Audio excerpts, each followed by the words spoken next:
La major part del consum d'energia dels edificis és degut a la necessitat d'escalfar-los i refredar-los. Per tant, les decisions que es prenguin a l'hora de dissenyar el sistema de climatització tindran una gran repercussió final en el consum d'energia de l'edifici. Un bon sistema de climatització no es limita a utilitzar els equips amb millor rendiment del mercat. La clau per assolir un consum baix és poder garantir als usuaris un alt grau de confort i flexibilitat a l'hora de gestionar el sistema. Si el sistema de climatització genera disconfort, per exemple, per una elevada velocitat de l'aire d'impulsió o per diferències de temperatura en els espais, els usuaris de l'edifici començaran a fer una gestió no prevista. Alguns efectes habituals dels sistemes deficients són l'obertura de finestres amb la climatització en funcionament, el tapat de les bocals d'impulsió, assignació de temperatures de consigna extremes, etc. Els sistemes tot aire tenen diversos avantatges pel que fa a l'estalvi d'energia. Els més destacables són que permeten fer free cooling, instal·lar recuperadors de calor i controlar els nivells d'humitat de l'aire. Tot i així no són el sistema més adequat per tots els casos, ja que requereixen una quantitat d'espai important per fer-hi passar els conductes i a més cal tenir un servei de manteniment que netegi aquests conductes. Els sistemes aire-aigua poden ser de diversos tipus. Per exemple, tenim el sistema amb aerotermos i el sistema radiant. Un dels principals avantatges d'aquests sistemes és que requereixen menys espai que un sistema tot aire. En el cas del sistema amb aerotermos permet un gran control de la climatització perquè es pot controlar la temperatura de cada local i donar calefacció i refrigeració al mateix temps.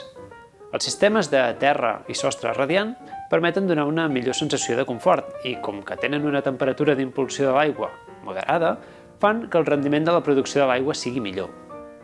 Els sistemes tot aigua es caracteritzen pel fet de no haver-hi aire tractat. No hi ha climatitzadors o unitats centrals de tractament d'aire.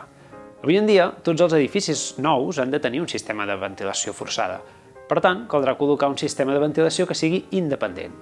Les unitats terminals seran aerotermos si tenim producció de fred i calor.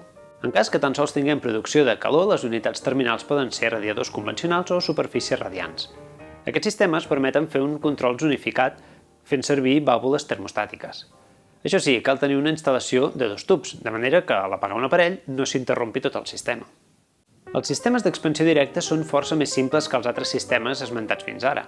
En trobem de compactes i de partits. En el cas dels partits, hi ha una unitat d'interior i una d'exterior, unides pels conductes de refrigerant. Els aparells compactes tenen tots els elements del circuit frigorífic en el seu interior. La seva instal·lació és senzilla, però tenen el problema que són sorollosos. Aquest problema no el tenim amb els sistemes partits, perquè el compressor, que és l'element que fa més soroll, està a l'exterior. Hi ha moltes possibilitats a l'hora de dissenyar el sistema de climatització d'un edifici. Aquí n'hem vist una petita part, però es poden fer moltes combinacions d'elements per crear sistemes que s'adaptin a les necessitats de cada edifici.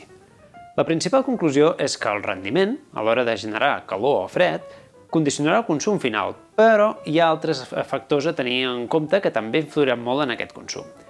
Per exemple, és molt important que el sistema es pugui adaptar correctament a les necessitats reals dels usuaris.